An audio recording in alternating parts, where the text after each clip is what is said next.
आप सभी शिव भक्तों को नमस्कार। स्वागत है अनुकरणीय सनातन पर। आज मैं आपको सोमवती अमावस्या की व्रत कथा सुनाने जा रही हूँ। आइए श्रवण करते हैं पावन कथा। सभी बोले ओम श्री गणेशाय नमः। भगवान भोले शंकर जी की जय। माँ पार्वती जी की जय। एक गरीब ब्राह्मण का परिवार था। उस परिवार में पति पत्नी एवं उसकी पुत्री भी थी। उनकी पुत्री समय के अनुसार धीरे धीरे बड़ी होने लगी। उस पुत्री में बढ़ती उम्र के साथ सभी स्त्रोचित सगुणों का विकास हो रहा था। एक दिन उस ब्राह्मण के घर में एक साधु महाराज पधारे। साधु उस कन्या की सेवा भाव से अत्यधिक प्रसन्न हुए। कन्या को लंबी आयु का आशीर्वाद देते हुए साधु ने कहा कि इस कन्या के हाथ में विवाह योग्य रेखा नहीं है। तब ब्राह्मण दंपति ने साधु से इसका उपाय पूछा। कन्या ऐसा क्या करे कि उसके हाथ में विवाह योग बन जाए। साधु महाराज ने कुछ देर विचार करने के पश्चात अपनी अंतर्दृष्टि से ध्यान करके बताया कि कुछ ही दूरी पर एक गांव में सोना नाम की एक धोबिन महिला अपने बेटे और बहू के साथ रहती है, जो बहुत ही आचार विचार एवं संस्कार संपन्न तथा पतिपरायण महिला है। यदि यह कन्या उस धोबिन की सेवा करे और वह महिला इसकी शादी में अपने मांग का सिंदूर लगा दे तथा उसके पश्चात इस कन्या का विवाह हो जाए तो इस कन्या का वैधव्य योग मिट सकता है। साधु ने यह भी बताया कि महिला कहीं बाहर आती जाती नहीं है। यह बात सुनकर ब्राह्मणी ने अपनी बेटी से धोबिन की सेवा करने का प्रस्ताव रखा।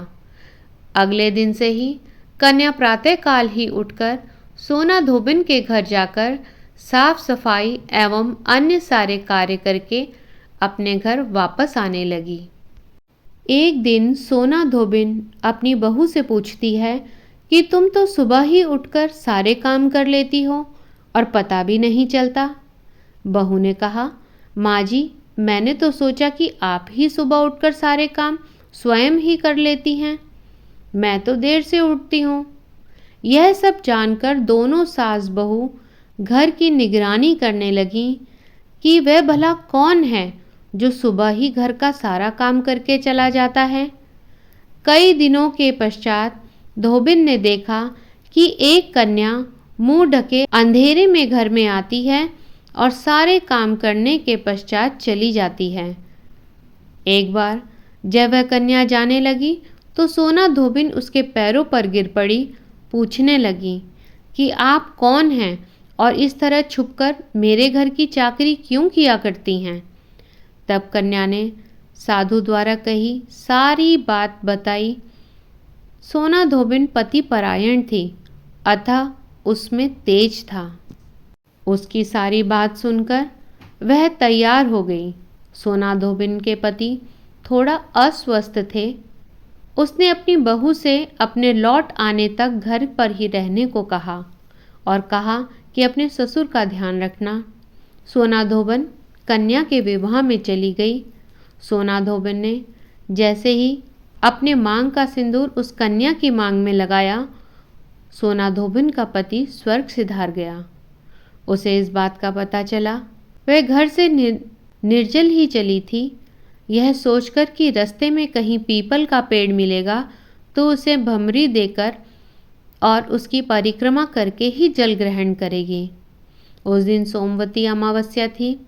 ब्राह्मण के घर मिले हुए पूरे पकवान की जगह उसने ईंट के टुकड़ों से 108 बार भ्रमरी देकर 108 बार पीपल के पेड़ की परिक्रमा की और उसके बाद जल ग्रहण किया।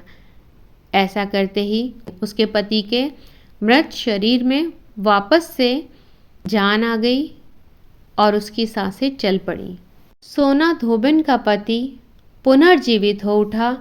तभी से इस कथा के बिना माना जाता है कि सोमवती अमावस्या की पूजा अधूरी है।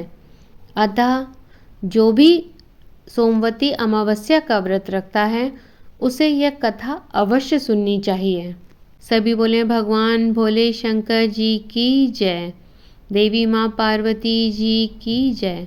भगवान भोले शंकर जी से विनम्र प्रार्थना है कि हे भगवान, जो भी आपका भक्त इस कथा को सुन रहा हो, आप उसके जीवन में आने वाली सभी समस्याओं से उसका छुटकारा कराएं, उसको सुख समृद्धि और वैभव प्रदान करने की कृपा करें। आप सभी का इस कथा को सुनने के लिए धन्यवाद।